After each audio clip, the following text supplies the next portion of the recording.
Good. Uh, yes. Very good. So many people are, joining. Priyanka, why don't you start? Yes. Namaste and greetings. I, Priyanka Negi, researcher at IMPRI, Impact and Policy Research Institute, Prabhav Evam Niti Anusandhan Sansthan, Nai Delhi, extend my warmest welcome to you all to IMPRI Web Policy Talk. We're gathered here today for the IMPRI 7th annual series of thematic deliberations and analysis of the Union budget for the financial year 2026-27. As part of this series, we will be engaging in a panel discussion on cities, local governance, and union budget 2026-27. This discussion is organized by the IMPRI Center for Habitat, Urban and Regional Studies under the IMPRI Web Policy Talk series. I warmly welcome all of you to this insightful deliberation and thank you for tuning in. The chair and moderator for this program is Professor Chetan Vaidya, visiting distinguished professor, IMPRI, independent urban advisor, former director, School of Planning and Architecture, New Delhi, and National Institute of Urban Affairs, NIUA, New Delhi, independent director, Gift City, Gandhinagar. Today's expert panelists include Professor Vishwanath Alokji, Professor of Public Finance, Indian Institute of Public Administration, IIPA, New Delhi, Professor Mahalaya Chatterjee, Professor, Center for Urban Economic Studies, Department of Economics, University of Calcutta, visiting professor at IMPRI, Mr. UNhale ji, State Joint Commissioner of Municipal Administration, Government of Maharashtra, urban expert and visiting senior fellow at IMPRI, Professor Tathagata Chatterjee, Professor of Urban Management and Governance, Xavier University, Bhubaneswar, Mr. Tikender Panwar ji, former Deputy Mayor, Shimla, Member, Kerala Urban Commissioner, Senior Fellow at IMPRI. The conveners of the program are Dr. Simi Mehta ji and Dr. Arjun Kumar ji. To begin today's discussion, I'm honored to invite our chair, Professor Chetan Vaidya ji, and for the opening remarks for this session. We warmly welcome you, sir, and over to you. Thank you. Thank you, Priyanka, for those kind words. And thank you, IMPRI, Arjun and his team for doing this annual meeting and annual discussions. I think these are very important for the urban sector. This is one of the few times when we get an opportunity this year, when we got an opportunity to discuss. I believe we should discuss all together, all the three things together: the economic survey, the budget for 2026 and 27, and the 16th Finance Commission related with urban sector. All these three together, I looked at them broadly and I feel very positive for urban sector. With all its limitation, I think urban is slowly started getting importance, what it deserves as a sector as a whole. It's not in terms of amount what it has been, but it's a trend which I really very likely I appreciate. When it comes to economic survey, they focused on the urbanization extension and said, let's not worry about what number they said, but they said is the percentage of urban is much higher than what is reflected in our census. I think that is something we have to accept. And also urban is now getting expanded in semi-urban and peri-urban areas. Unfortunately, there continues to be fragmentation of governance, which has been pointed out, and urban local bodies and urban development authorities are not acting as economic agencies, but they still focus on physical development, infrastructure, and implementation. The economic part is still missing as far as urban action is concerned. The fiscal autonomy is not there, it's just 0.6% of GDP, which is very, very less. And also, we have restrictive floor space index. This is something now as a policy we should think as a country as a whole. Should we have that restrictive floor space index, or should we use this as the economic survey calls land as a debt capital? We should go away from, when it comes to mobility, we should try to go away from the private vehicle dependence and with better public transport. And of course, waste management, we have achieved better collection, but segregation is still missing. Informality is very important in the and civic behavior needs much improvement. There is some mention of municipal bonds, which is also there in budget. I take it over. And they use the term, it's important to look at time as a resource, encourage creative density, and make walkable cities. This is summary of what the economic survey said. When it comes to budget, I think what's important is we are focusing on sustained capex push with an focus on tier 2 and tier 3 cities. Unfortunately, tier 2 and 3 cities have not been explained properly. They just said more than 5 lakh population. It should be 5 lakh to 40 lakh or something like that, but that upper figure is still missing. But focus is on tier 2 and 3, and there is now some money kept, a lot of money kept for city economic region. This is a program of Niti Aayog. They already worked on it in Bombay, Surat, and Vizag, and they can take it over they can take with state government's participation for 7 regions. Unfortunately, the institutional infrastructure for implementing a city economic region investment vehicle is still not there. So that is something which needs to be thought of. There also is a discussion of 7 proposed high-speed rail corridors, which will help the urban centers, and 50 tourist destinations of global and all seasons destination.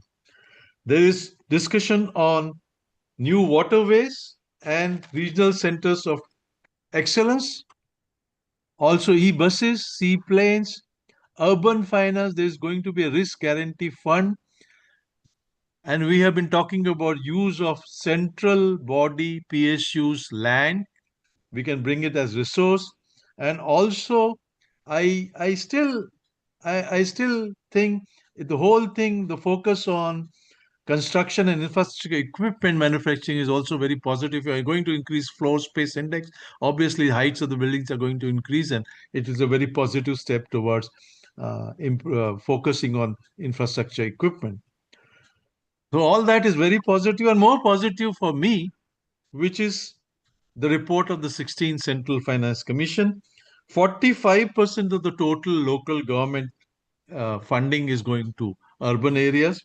3.56 lakh crores, very huge amount. And it is 60-40 in terms of performance grant and basic grant. And they have kept entry level same as last year, if I am correct. Elections, duly constituted bodies, accounting transparency, state finance commissions regularly set up with ensured action taken report. Also, performance of the local bodies linked to increase of 5% of own source revenues and state performance. This is something I think, Alok, you need to focus. That 20% has to be given by the state government. I am not sure if that is a good step forward, because many states may not be able to contribute 20% to the local body. But something you can take over and explain.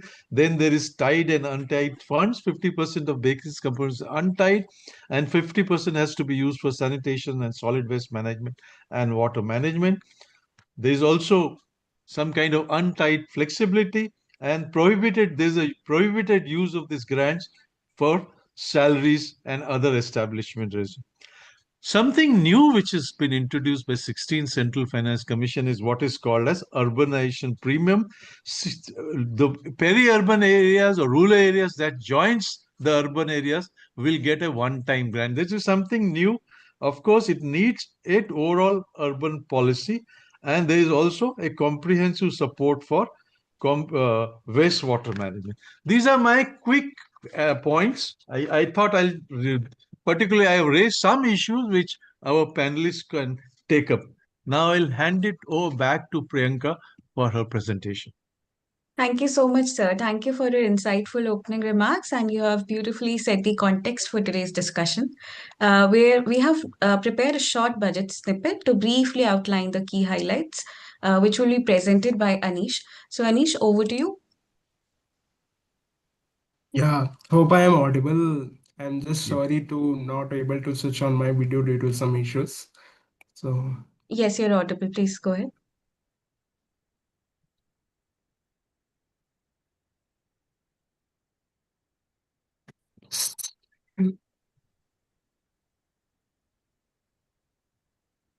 So starting with the key highlights of the budget, good evening to everyone.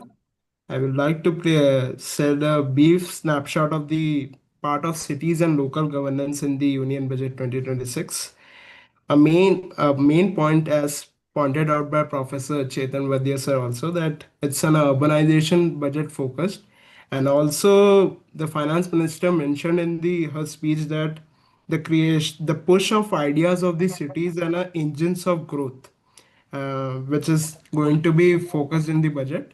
So on the first it's that there is a creation of city economic regions as compared to the last of smart cities mission, in which there would be allocation of close to 5,000 crore for a period of 5 years. The local government grants, according to the 16th Finance Commission, are being now given on the performance basis to improve the service delivery, finance discipline, and also create a revenue mobilization for the local institutions. There is also a creation of municipal bonds to promote financial independence in them. And there is a lot of climate change issues nowadays in our cities, so there is an installation of carbon technologies in the urban centers, for which close to 20,000 crores would be allocated, and urban planning would be shifted towards an integrated regional development for the peri-urban rural cities, which are accordingly coming. If we go on to the minutes of these points, we can see that in the city economic regions, there would be a focus on mostly the tier 2 or tier 3 cities, which are the peri-rural or rural urban cities, which are now getting agglomerated into the urban cities. And also there would be development of close to 7 new high-speed rail corridors in order to promote the trade and infrastructure amongst the cities. The government in the local governance institutions is now focusing on delivering the grants on the basis of the performance of the institutions, and also there would be creation of digital transformation, in which there would be creation of a simplified tax compliance, which basically means that the facilities should be more easy for the people accordingly. If we see the budget estimates, the housing and urban affairs, which is related to the urban management, it has revised drastically from the actual 2024-25 budget to the financial current year. And the estimates are supposed to grow for the next year. And if we see the current schemes in the rural settings, from Manrega to Pradhan Mantri Awas Yojana or National Rural Livelihood Mission, and there is a strike in increase in the budget estimates for the financial year, and it's hoped to increase in the coming years also. Lastly, if we conclude of the some points which have been missed, which have been taken out of the current budgets for the cities and local governance part, that some schemes like Pradhan Mantri Awas Yojana, as compared to the previous budget allocations, there has been a reduction of funds. And a main change which has happened is the for the local governance institution is from the entitlement based schemes to the compliance based schemes, which basically means that there would be a performance based allocations. And there is a change in the shift of focus from city economic regions to smart cities mission. That's all which I would like to present on. Thank you. Thank you so much, Anish. With this, we'll get back to our chair, Professor Chetan. Please, sir, go ahead with the panel discussion. Yeah, thank you. That was a very nice, Anish, summary of this and bringing out various issues which is relevant for today's discussion. Now I'll invite Professor V N Alok to give his remarks on all the three budget, the 16th Finance Commission and the Economic Survey, as far as urban is concerned. Thank you, Chetan. I'm indeed thankful to IMPRI for having invited me here in this panel discussions on the cities, local governance, and the Union Budget 2026-27. This particular event seemed to be very regular and it's quite a great success. I think most of the points have already been raised by Anish and Chetan. So I'll be very brief and touch upon few aspects. The FM has presented the Union Budget 2026-27 on the 1st of February in the Lok Sabha, and the House is there in motion.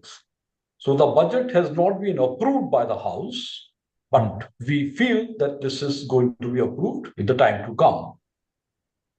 In addition to the budget, as has been said earlier, the 16th Finance Commission report with its action taken report, which is the constitutional requirement, was also presented.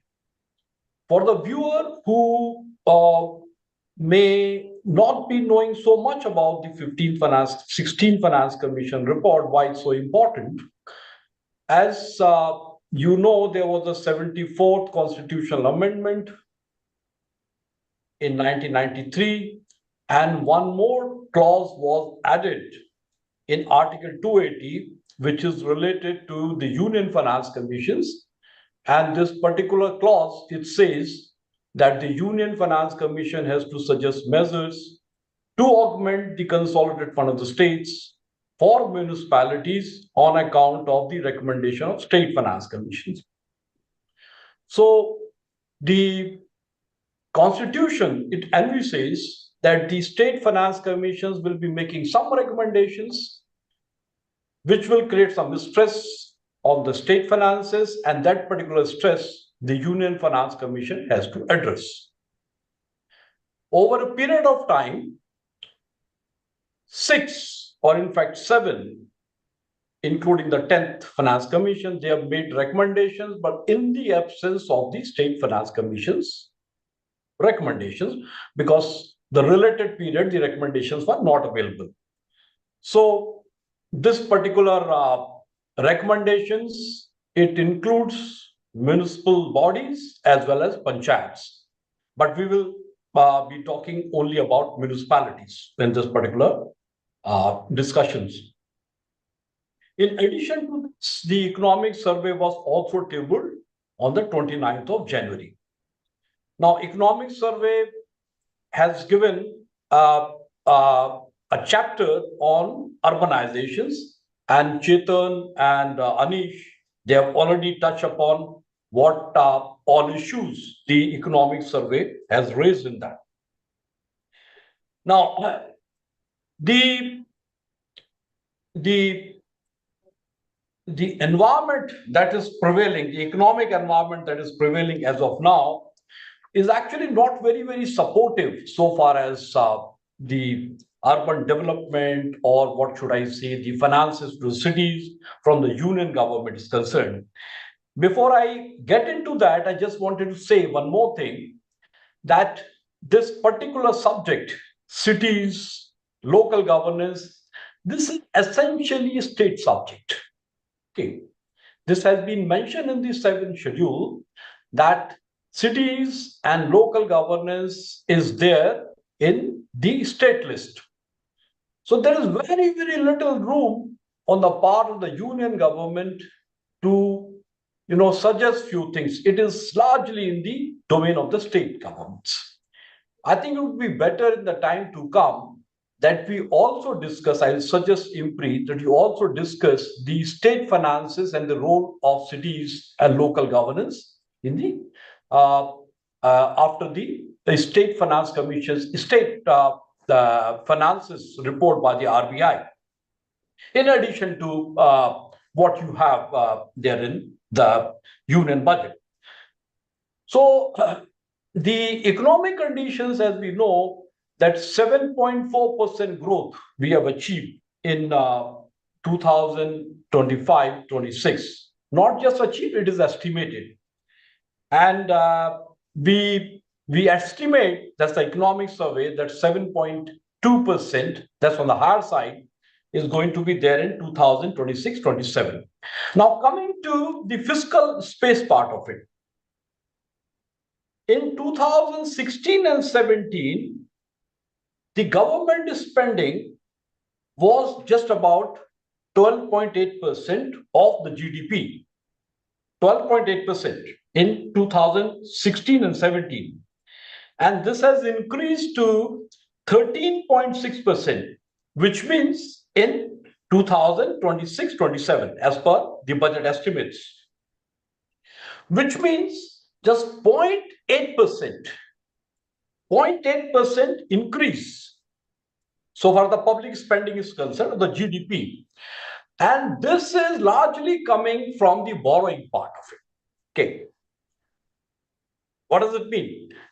It means that the regular income like taxes are just not there. And we are also getting dividends, and dividends like unconventional, we are getting dividends from RBI, that is about 1 lakh crores of rupees, though we are supposed to get dividends from the public sector undertakings, but we are getting it from the RBI. This means that there is a very little real money available for a key sectors like urban development and the local governance and civic services from the central government side or from the union government side. Now, coming to the Union Finance Commission's report, that is the 16th Finance Commission report, which has some reflections in the Union Budget 2026-27. As Chetan has said, the grants to municipalities, which include municipal corporations, municipal councils, and Nagar Panchayat, this has been doubled. This has been doubled to what? It has been doubled to what the 15th Finance Commission recommended. That is just about 3.5 crores over a period of 5 years, which means just about 70,000 rupees per year. This is almost like peanuts. Okay. In fact, this is what I have sort of suggested to the 16 finance commissions, that instead of making the lump sum recommendations on account of the cities or on account of the municipalities, they can sort of think of making a percentage share in the union divisible pool. Because if you make the share in the union divisible pool, this will take care of the inflation part of it, and the cities or the municipalities will be in line of the multiple multi-order federal systems. But they have just recommended this. The good thing is that this time, the 16 finance commissions, they have increased the share of the municipalities in the total money that have been allocated for the local governments. So this time, this has been increased to 45% of the total amount that has been recommended there. One more thing, I think I'll be then I'll be stopping here. You see, the 16th Finance Commission as well as the budget, okay, both these institutions are looking at the growth. Okay, the 16th Finance Commission, their idea is what are the growth centers? So they think that the people, those who are moving from the rural areas and they're coming to the smaller city areas, those are the growth centers, which means the area which is being governed by Nagar Panchayats. So the area under transitions are being considered as a growth centers. So they have allocated some money there. Similarly, the budget 2026-27 also talked about that. Rather than making more and more allocations on the verticals, that is the centrally sponsored schemes or the central sector schemes, they have trying to catch these cities through the capex. So the capex has increased considerably. So as we can see, the direction of this government is more towards growth, and they would like to develop the cities, they would like to develop the infrastructure through the debt routes or through the capital expenditures rules. I'll stop it here. Thank you very much. Thank you. Thank you so much. I think your suggestion of doing one webinar on State Finance Commission reports should be taken very seriously, and we should do.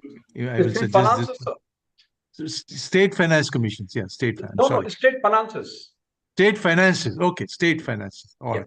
Yeah. And secondly, there was mention of centrally sponsored schemes.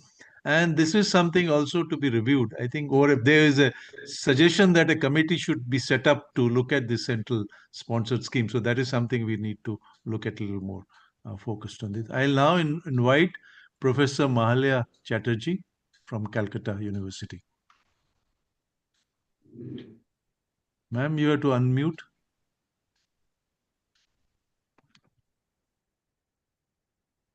Good evening, everybody. I don't know why my camera is not video. Yeah, now it's we can see you. We can see. Yeah. You see that you have put three things together. That is the economic survey, the budget itself, and the recommendations of the 16th Finance Commission and the action taken report. I will start with, of course, economic survey. Yes, you are right when you say that urban is gaining momentum. So urban is taking the attention, so that maybe for the first time we could see a whole chapter on urbanization is now dedicated in the economic survey. Right. But to cut a long story short, I must say that in the absence of census data and others, this particular chapter is an attempt to look into the way urbanization has happened from 2011. 2011, taking something from here, something from there, nightlight data, etc., etc., etc. So they have tried to build up a story about urbanization in the country, and they are quite right about these peri-urban areas. Peri-urban areas, they are growing fast, and that is quite natural. That is nothing abnormal about it. That the growth percent in the main city has been dwindled, whether the peripheral areas are growing at a very fast rate. Now, that takes us to the question whether the budget has done justice to this particular areas. These particular areas, whether we have thought about it or other, the 16th Finance Commission has talked about its urbanization premium, that if these particular areas are brought into the fold of the particulars in the main city, they would get this premium. But that is entirely on the state government, as urban development is a state subject. Whether the state would municipalize them or leave them as peri-urban areas and panchayat areas or transitional areas, that is up to the state government. So it's up to the state government whether they will be able to take advantage of this urbanization premium or not. Now, coming to 2 or 3 other issues, that is what we see, that there is in the chapter on urbanization in the economic survey about urban finance, there is again a looking back to the municipal bond issue. I thought, in fact, a few days ago, I had a talk with an NIPFP professor. He said that the this bond issue is almost dead. It was not successful. It will not be successful. So let us not talk about bond. That was a panel discussion I was taking part with him.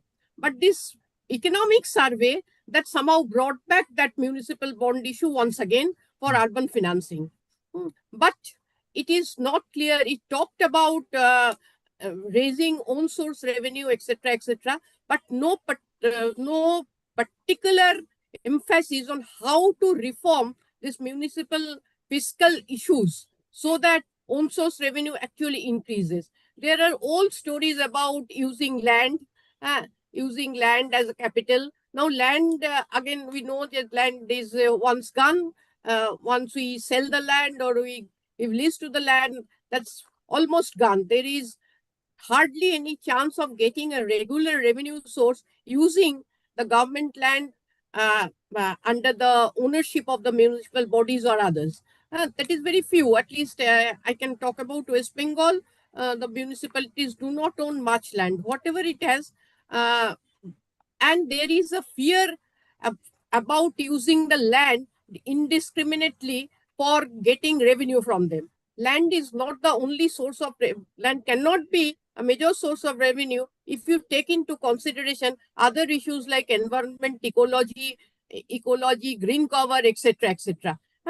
Land can be used as a resource if it runs revenue, and it earns revenue only when built-up area construction is done on that land. Now, once construction is done, one cannot do anything. One cannot go back. Then why should we lament about losing green cover and others, etc., etc.?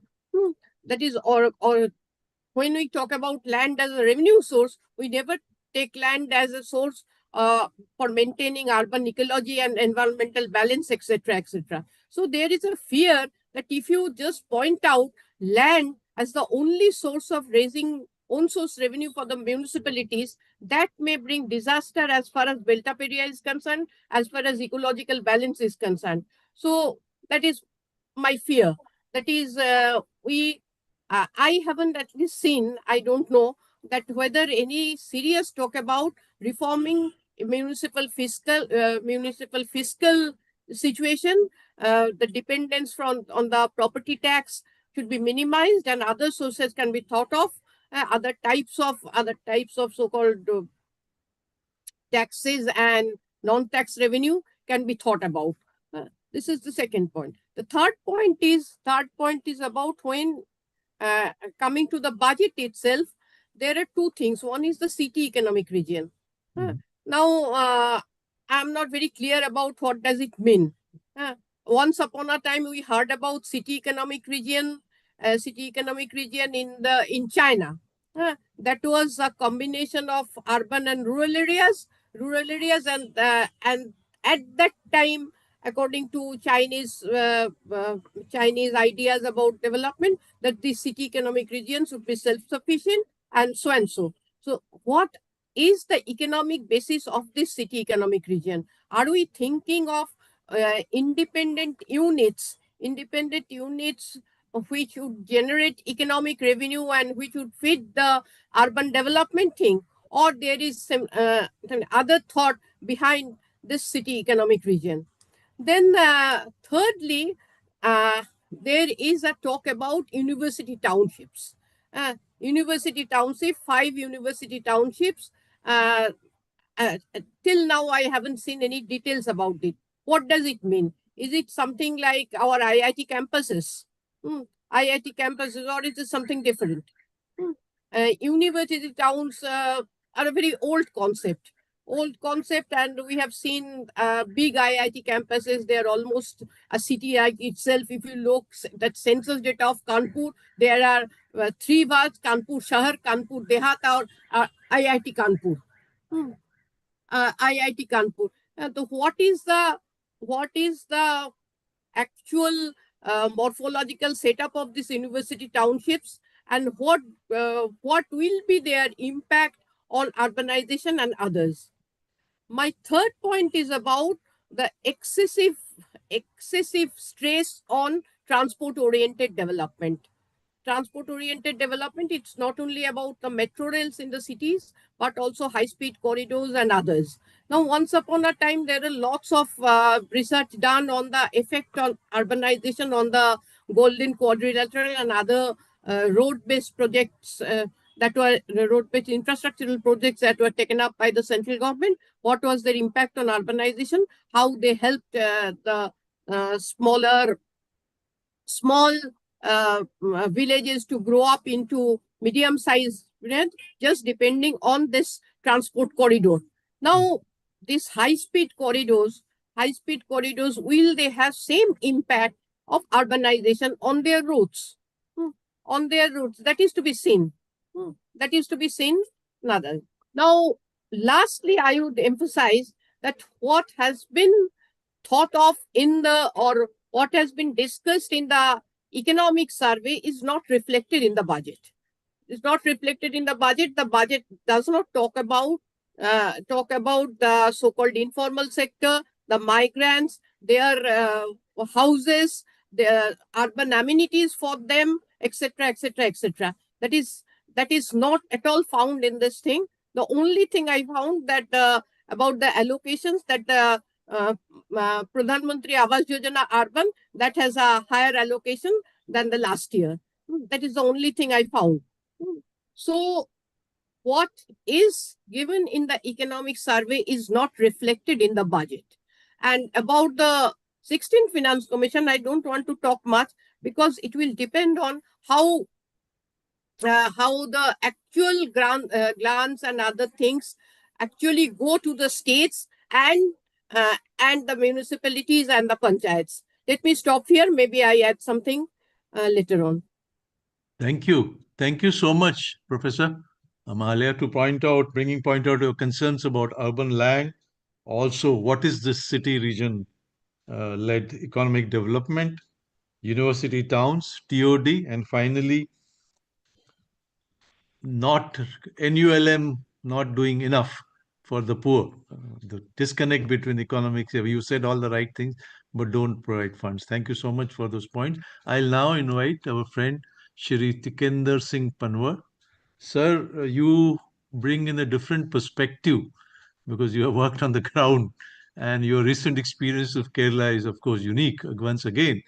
But in addition to all the points you want to me, I want you to talk a little bit about this centrally sponsored schemes and how they are impacting not only urban but the whole governance. And also, is this 20% payment to be made by transfers to be made by state government is a condition this time? Is it something okay or it is problematic?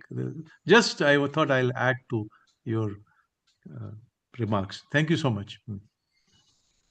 Thank you, Professor Chetan, and please pardon me because I mean we've learned a lot, many things from you, but pardon me for for terming the entire exercise a big disaster. Okay. And I'll tell you why it is so. I'll borrow something from Professor Alok as well. Now, I've already written on the economic survey. Right. I mean, it's pretty good because for the first time I found something about congestion fees and all. But then in the budget, it's a dismal failure, and I've written on the budget as well. I am about to write on the 16th Finance Commission, which is a major disappointment. Please pardon me for saying so, and I'll try to explain why it's a major disappointment. No, we've learned from you. We were a guru, so please, please pardon me. I think that apology I must tender right away. Now, Professor Chetan, let me start little inverse from the Finance Commission. Right.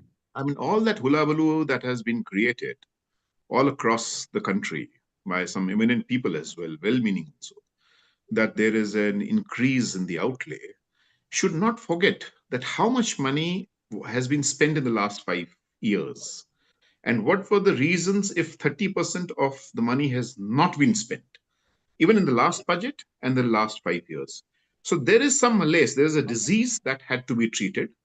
And we thought, because I personally met the chairperson in Shimla when he'd come from, and we gathered some former mayors, and I thought he had a very patient hearing, almost gave us 1 hour.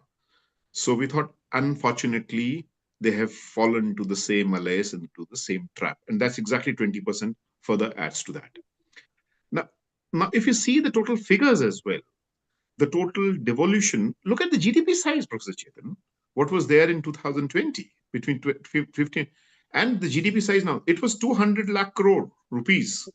Now we are 400 lakh crores. I mean, the latest figures that are coming up.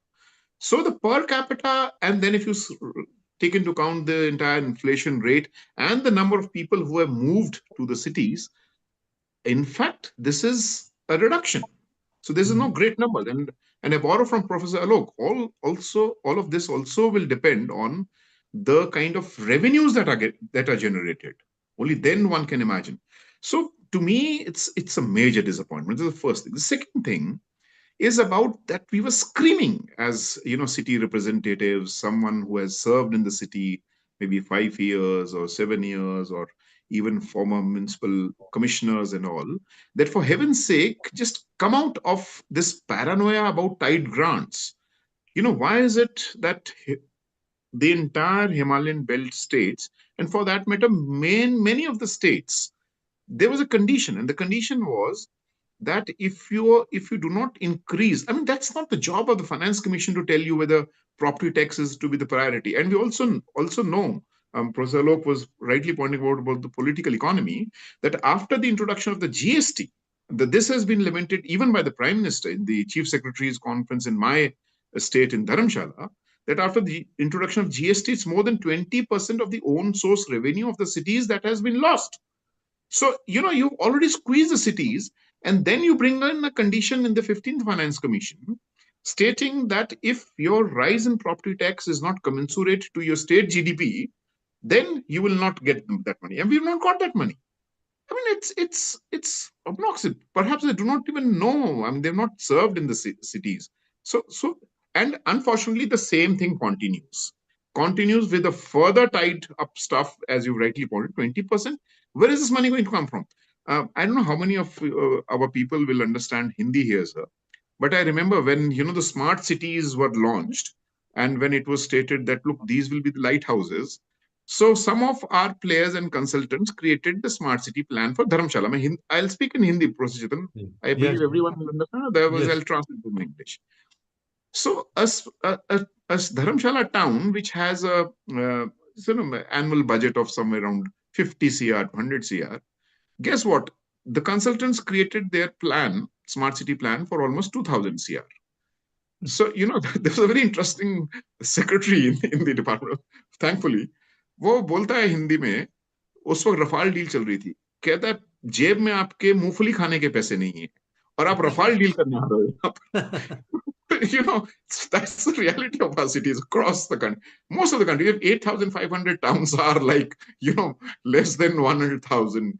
90% of them are unable to pay their salaries and wages, and you're expecting them to contribute. I don't know what the fuss is. I'm really disappointed. I'm definitely going to write to the, I mean, of course, the commission is gone, maybe to the government, and of course, something on, but this is something not desired. If these are to be, the Viksit Bharat engines, so there should have been, in fact, we had asked for a complete untied grant, and imagine, I mean, all those things. So now let me come to the budget. I wouldn't go to the economic survey because economic survey is fairly enough. Of course, it was speaking about the migration issue. I mean, and my friend from IIM Ahmedabad, he says there's a great Indian migration that is taking place to the south. There's a the third Indian great migration.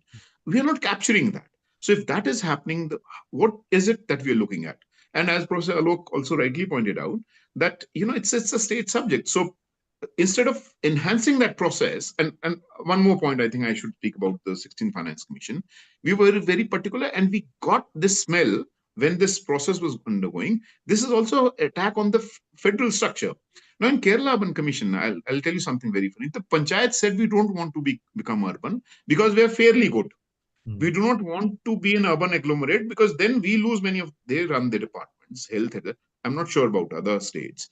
Now, this is a kind of inducement to the states that, look, you transform from your Panchayati Raj, which rightly or wrongly is not my point here. The point is this is a federal structure where the provincial government should have taken a call. What actually the 16th Finance Commission should have actually stated very categorically that, look, do not go by rural or urban. These are local self-governments, and you can amalgamate these funds. That would have given a far better leverage to many of our provincial governments, because things are not taking place at the city level or at the village panchayat level. Because this is what we experienced in Kerala, where Swachh Bharat Mission, urban and rural couldn't be integrated for a simple stuff like, sewage management. So I think that leverage should have been there, unfortunately. Instead of that leverage, you are giving 10,000 CR for, I don't know, but to me, it's something that is not very desirable, and some of the federal states would not like to. Rightly or wrongly, I think, and then we also have the fourth tier in the northeastern states, where 90% of a city, for example, Shillong, is being run by your village headman because you have the Schedule 6. How do you, articulate this entire process of governance? I think these were my initial remarks. Now coming to the budget, I think I have already written, but Professor Mahalaya, correct me, there is a reduction even in the PMAY urban. And I'll tell you where, because I'm not going by the revised estimates. I'm going by the budgetary estimates of the previous year. So if you see, there's the three generic points that I want to make. The first one is that this sheer obsession for capital-intensive technologies, once again, metro comes to the fore. Professor Chetan, if I could just show you, I'm here in, Bhopal, and I've been watching this metro corridor. There's no metro running here. So I asked why there's no metro. They said there are no passengers. So now perhaps they are also contemplating that let's have birthday parties inside. I mean, what is it that is happening? Then the phenomenal, and 33% of the budget goes to metro. What is this? And once again, the same trend continues. So this is something that I think is to be really challenged. And if you see so there's already an 11% reduction. It was some 96,000 crores. And in the economic survey, and then I had also written, I said, at least make it 2 lakh crore rupees. That would be 0.25% of the GDP. And of course, I'm not calculating the states, but just the union. So at least make it double. So 2 lakh crores, some desirable amount that could have easily been devolved. And also, because this is not the platform perhaps I should be speaking about, but look at the way how the entire taxation trajectory has happened in the last 5 years. Look at the percentage of GDP to the taxes and the percentage of GDP to the cess. Now, cess has gone to somewhere 2 lakh crore rupees.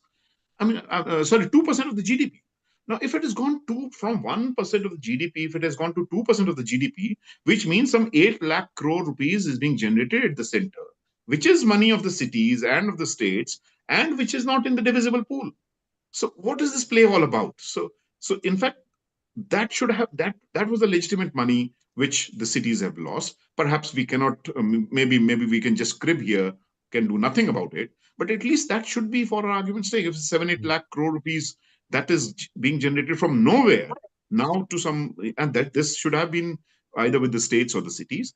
Then likewise, if you see down below, some of the flagship programs, housing, PMAY, urban, correct me, Professor Mahalaya, because I have the figures, that this was 19,794 crore that was there earmarked. I mean, not in the revised estimate, but in the budgetary allocations previous year. Now it's 18,625 crore.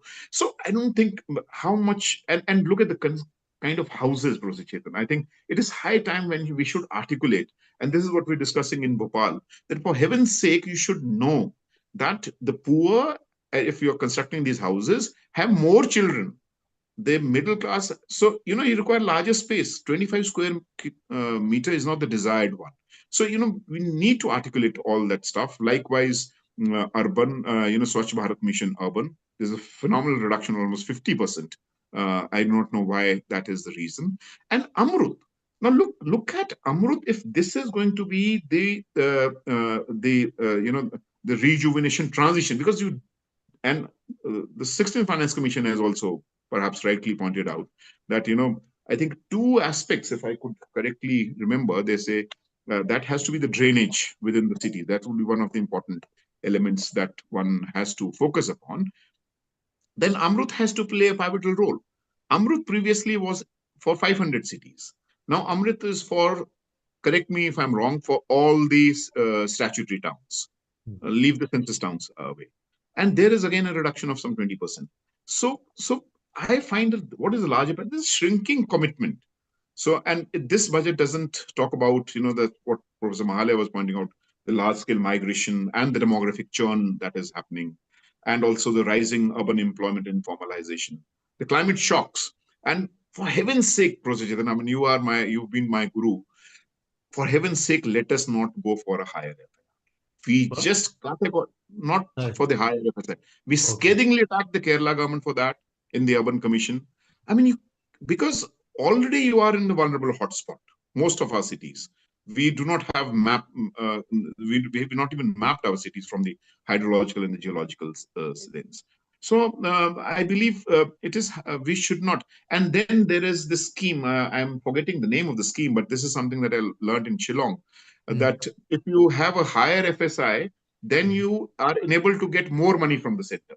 Now, this is ridiculous, especially for the Himalayan towns, if that is the way how we are going to proceed further. So, perhaps, and lastly, I think that's the point that I want to make. Professor Chetan, I believe the future doesn't lie in metros. Gone is the era, 70s, 80s, because of major reasons. But let me cite that overaccumulation of capital that has taken place.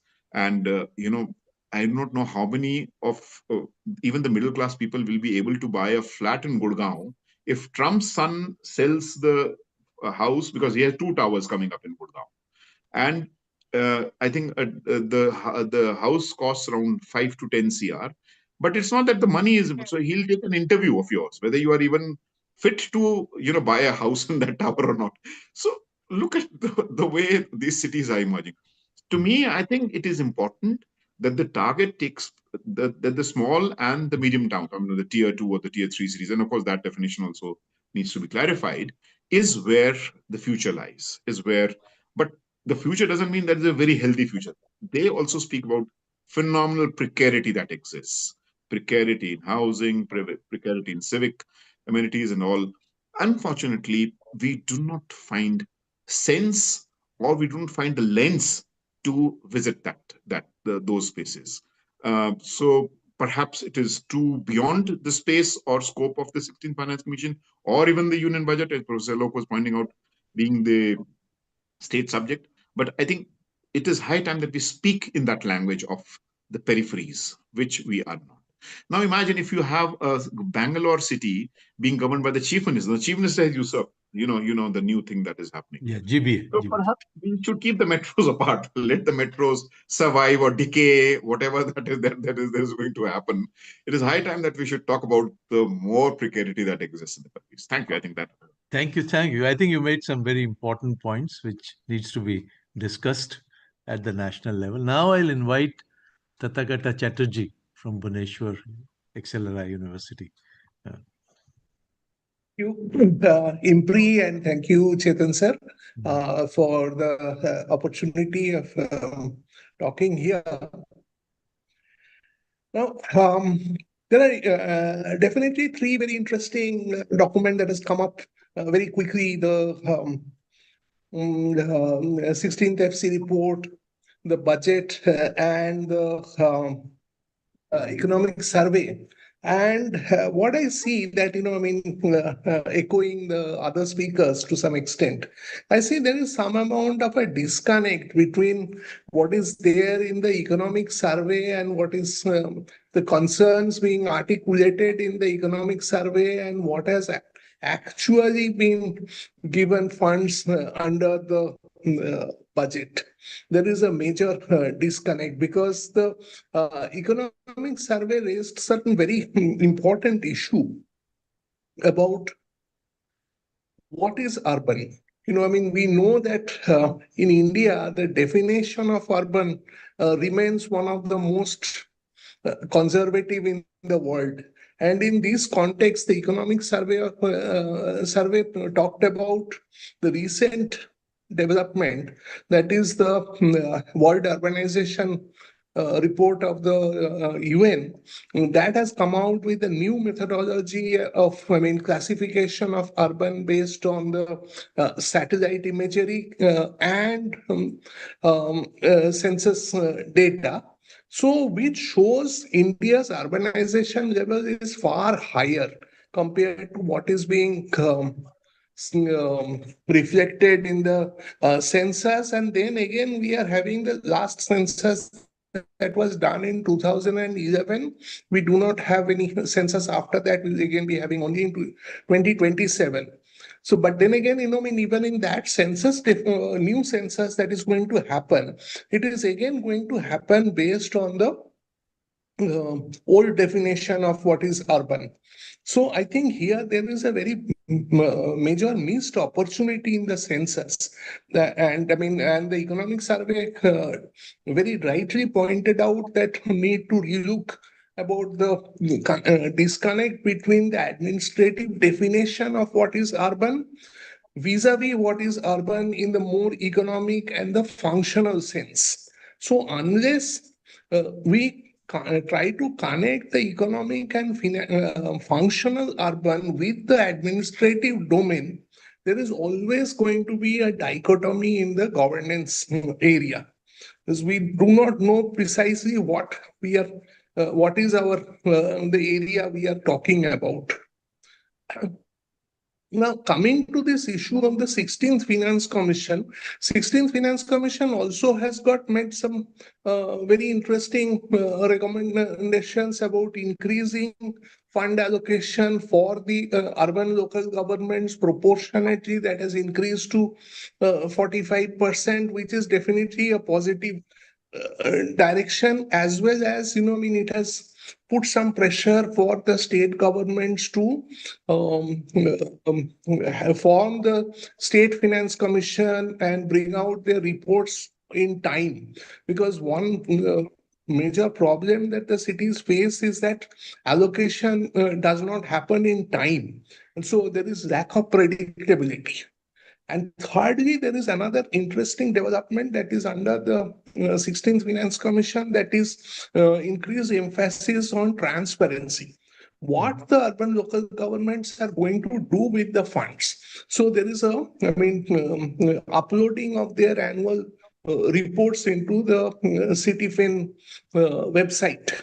So these are definitely very positive developments that has been harped upon by the 16th Finance Commission. But when it comes to this specific budget, this budget remains, to me, it remains a very, what I would say, business as usual budget. Although on the one hand, we are talking about urban development, urban cities as the engines of economic growth, cities are the future, all these talks we are doing, but we are not giving the fuels for the engines to run. So, as Tikender Ji has written and also is talked about, there is contraction in practically all the programs, whether it is Amrut, whether it is Swachh Bharat Mission, whether it is PMAY Urban, all the programs has cost has been cut. And interestingly, the two areas where the allocation has increased, one is that PM Swanidhi scheme, where there had been some increase. The second, NUL, National Urban Livelihood Mission, which did not receive any funds for the last few years.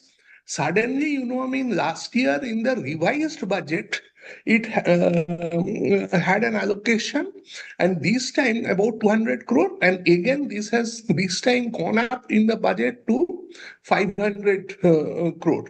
So this, in a way, is an implicit recognition by the government about the precarity of the urban poor, about the large numbers of poor in the urban areas. But that precarity is not getting reflected when it comes to provision of housing or sanitation.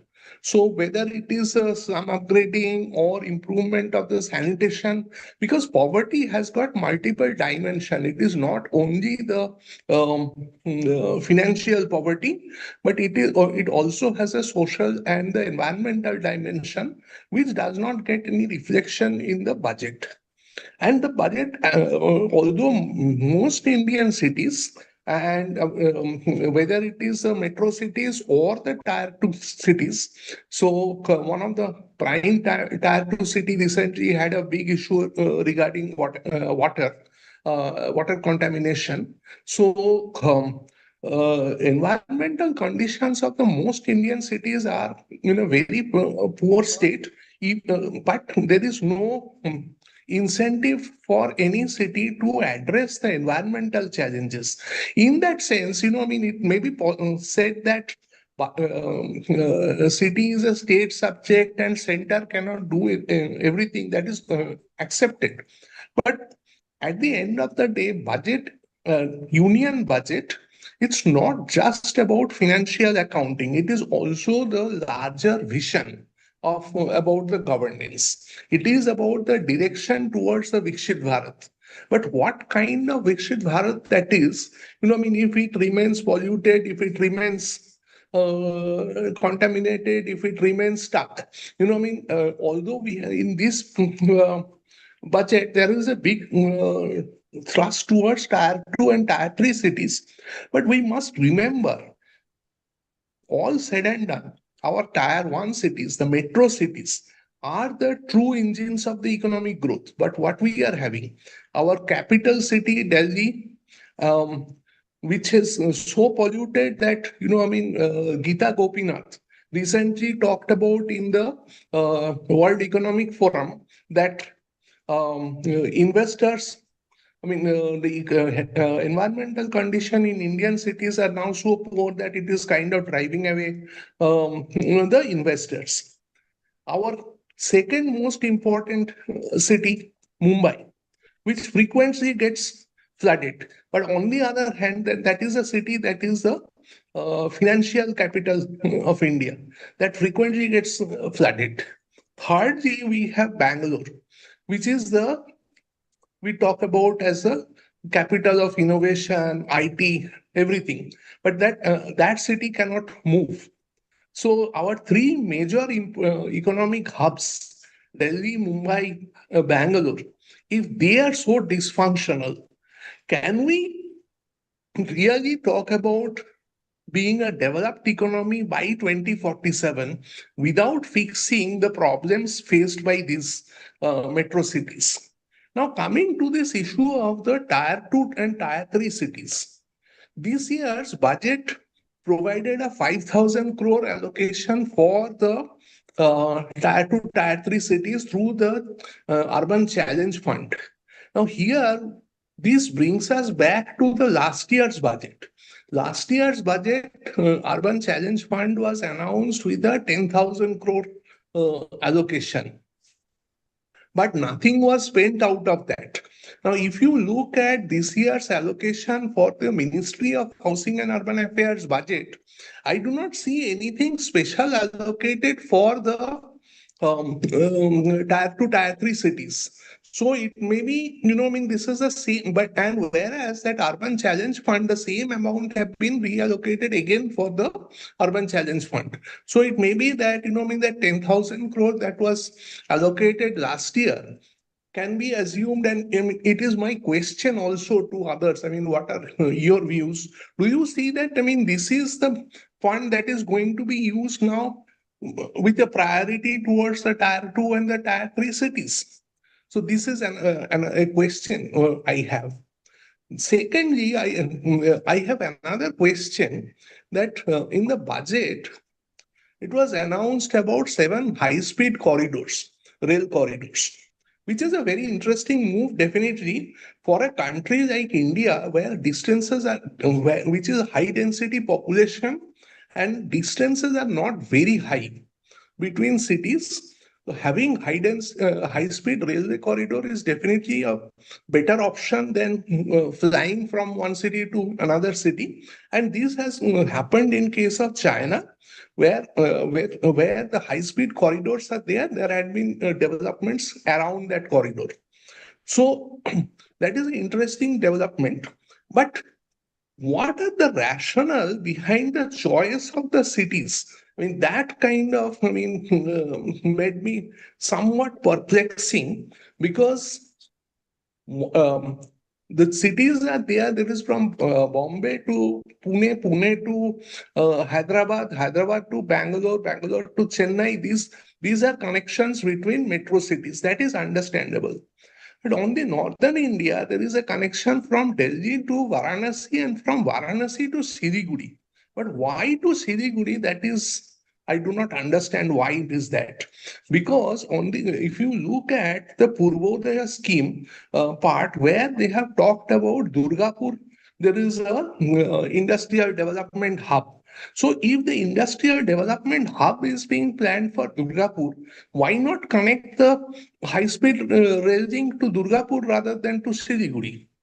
And thirdly, also there is a talk about in the budget about the east-west freight corridor connecting Surat to Dankuni.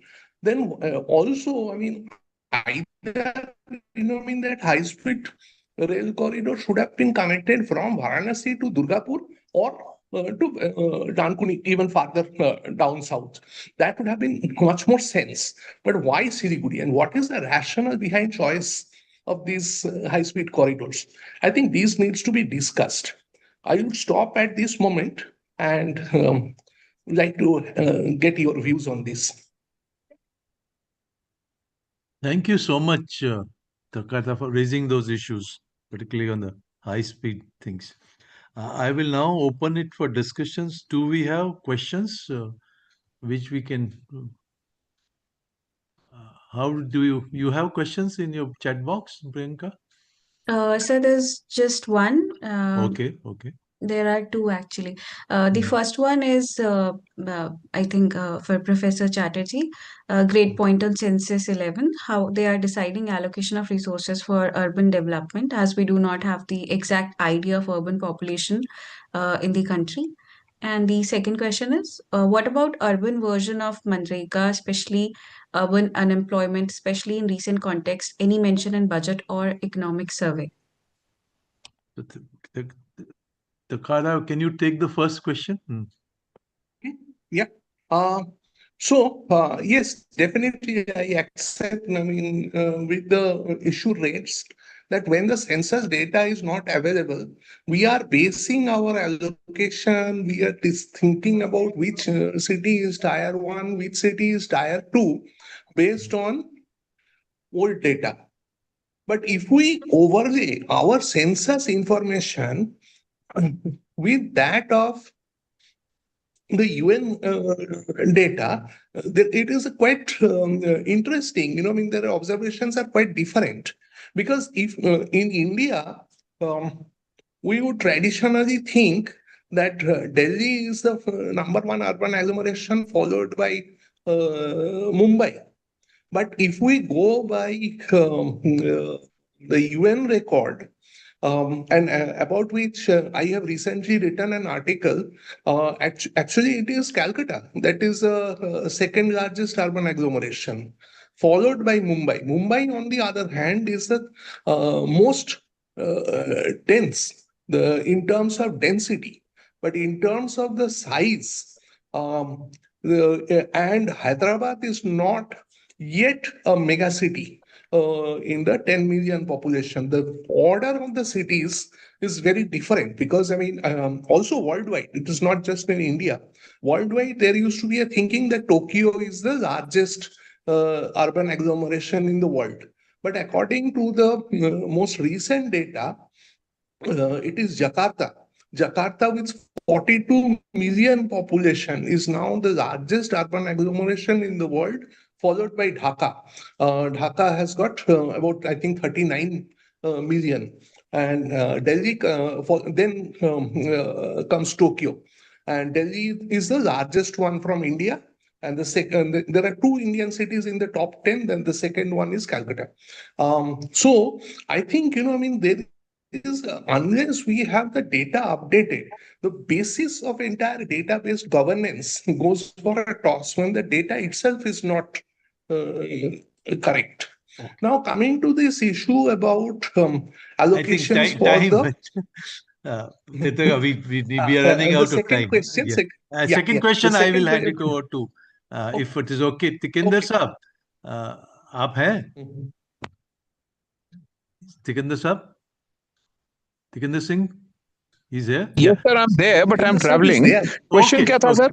Question ये है, sir, कि ये urban insured employment scheme, इसके बारे में कुछ कहना चाहेंगे? Budget has not mentioned anything. Alternative migration. जब बजट ने कुछ मेंशन ही नहीं किया, क्या बोलना है इसका? क्या बोलेंगे? ठीक. हाँ, but point is that this is a very valid, argument that we have been propounding since the last couple of years, maybe perhaps if not decades, and there is already a private members bill in the parliament pending. Okay. That has not even been responded to. But and the whole orientation of green jobs, the whole question of creating assets in the cities could have been very magnificently dealt if we could articulate and have gone ahead with the urban employment for sure, 100%. Right. Thank you, sir. Thank you. Now I think I will open it for panel's reaction if there are no other questions, Priyanka. Yes, sir. No other questions. Very, very short response. I'll start with Professor V N Alok. Yes, Chetan, just wanted to react what has been said about Shillong. Right. There is a 125th bill, which include autonomous district councils. Okay. This has not been discussed in the parliament. So that is point number one. So you have to include autonomous district councils, which is there in the hilly areas, about 10 of them. They are neither panchayat nor municipality, nor even district, nor even the states. Okay, so that's one.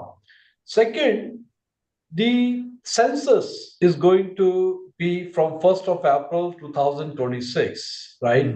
So we will have some pucka figures, then only we'll come to know what kind of urbanization, because there is a Ministry of Home Affairs circular to all states, that's an administrative issues, that you cannot really change your boundaries before the census operations take place. Okay.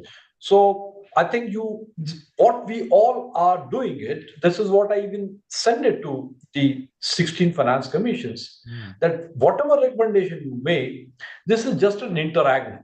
So the real thing will start only from 2028 or 2027 in the second half. Okay, so that's a small little point. The third point, what has been said, that's the last. I will not take much time because see what I said, 70,000 crores rupees by the 16 finance commissions, and there is a lot of centralization of the revenue collection, because under the GST you have taken some taxes and other things. The idea that some of them are propagating that there should be a share in the GST is actually flawed. Okay, some big economists, they have been mentioning about this. I have been suggesting this, and I suggested to 13 finance commissions, Dr. Kilkar was there, that there has to be 3% share in the union divisible pool of municipality share. Okay, if the share is there, then all these taxes, including GST and others, will be forming the part of the divisible pool. Instead of making one tax and then allocated some resources to, is not going to work. So there has to be the share of municipalities and panchayat from the union divisible pool, which means the money, the revenue expenditure of the union government, revenue expenditure of the state government, and revenue expenditure of the municipalities and panchayat should come from the same sources. Thank you. Okay, thank you so much for the call. I now invite Mahalaya Chatterjee ma'am to 1.5 minute comment. No, I don't have much to add after Tikenderji's and Professor Tathagata Chatterjee's deliberation. I just wanted to know just one thing.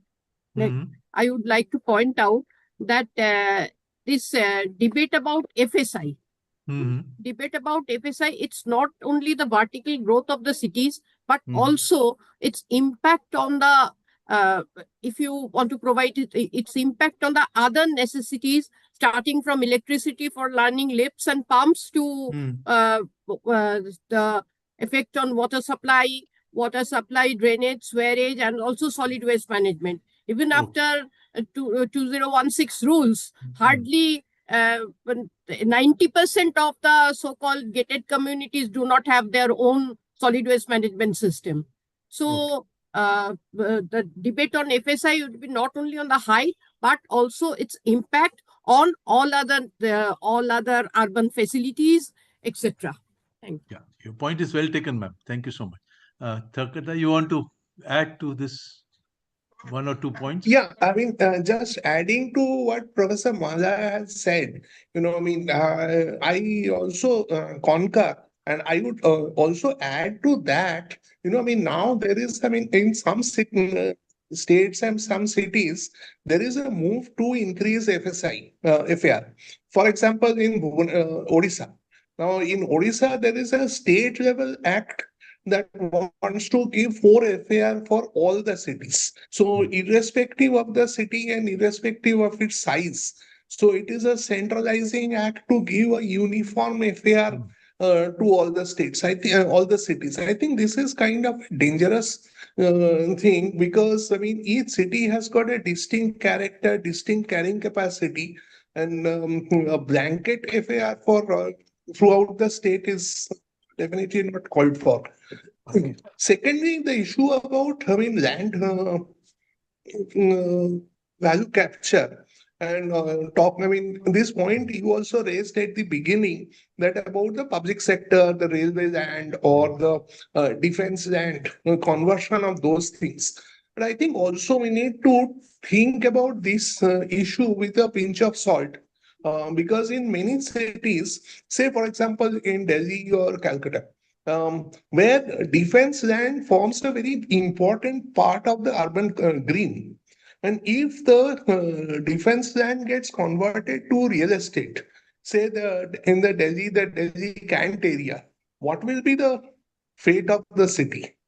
So we have to, we have to think about, the transfer of development rights of those lands in other areas to tier 2 cities, tier 3 cities and all, but not, in a ham-handed manner, to say it in a slightly blunt manner. Thank you so much.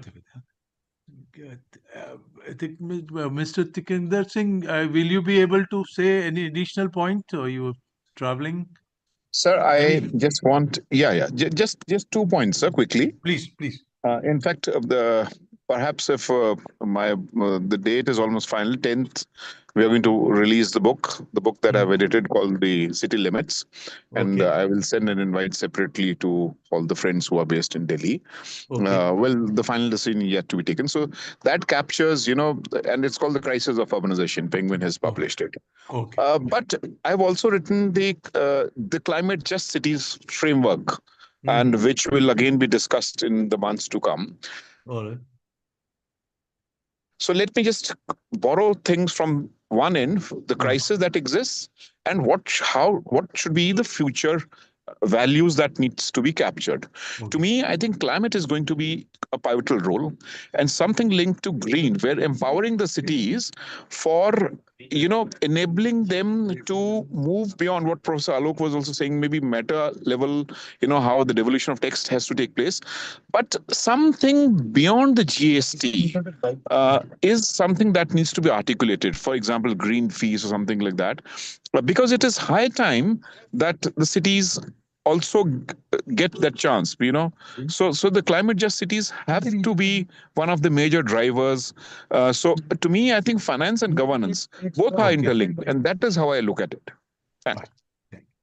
Any final point before I say my final? Anything has been missed out by Tathagata or Alok or Mahalaya or anything you want to add? Very brief intervention. I have one point, I raised one issue about this Urban Challenge Fund. Can anyone share a thought about whether this is the same thing that is going to be used for tier 2 cities, or is there any clarity on that point? Can I respond? I think there's no clarity from the ministry, but whatever is I am seeing emails and WhatsApp messages, it is the same. The tier 2, tier 3 defined very funnily is same as Urban Challenge Fund. I mean, that is what we heard. Now I will, if there is no other point, I will, Priyanka, I'll make my final remarks before we are almost at close to our end. 90 minutes. I think Alok sir has a point. Yeah, Alok, please go ahead. Yeah, just Chetan, it's a debt route that the government is considering for the growth. See, the capacity of the municipal bodies. If they get these kind of a debt, will they be able to spend that money? Okay, so the interest rate will go up. Okay, so I think one need to enhance the capacity and accounts and other things. So then only this kind of instrument can be thought of. Yeah, that's the point. Thank you. Yeah, that point is well taken. I will try to Priyanka, I can summarize now. We're coming Yes, sir. Yes. I think it was a wonderful discussion, and we had disagreements, and which is very positive about any panel discussion. We don't have to all have to agree on what is thinking about it. I will just try to make 6 or 7 quick points.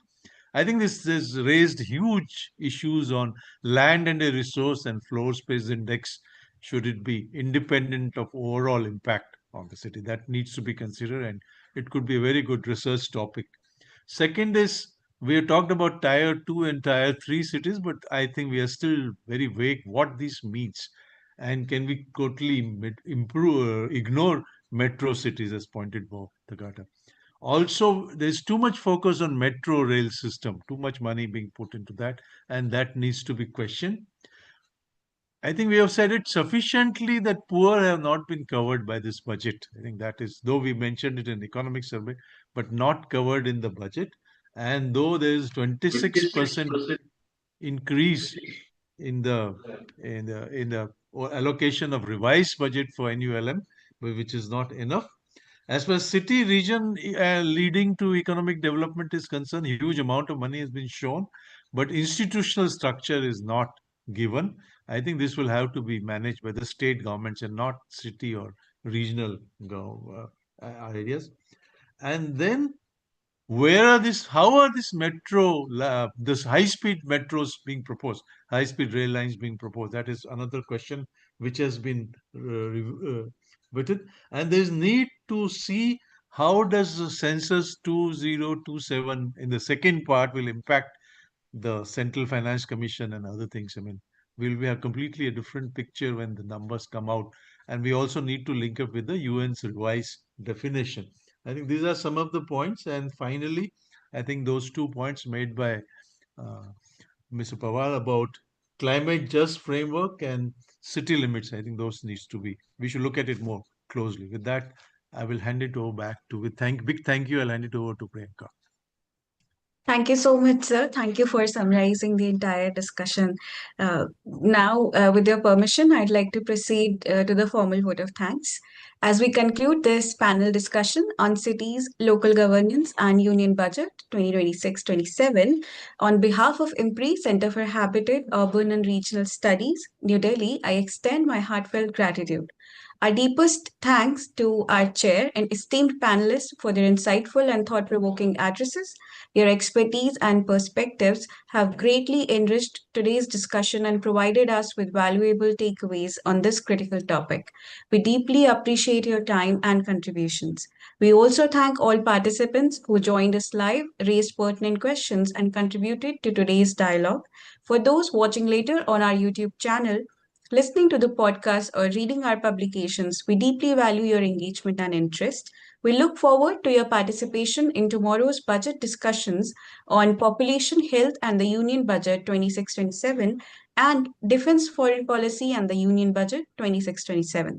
We hope you will continue to join us for the future IMPRI Web Policy Talk and Web Policy Learning programs. Wishing you all a wonderful evening. Thank you. Thank you so much. Thank you, everyone. Thank you, everyone. Thank you.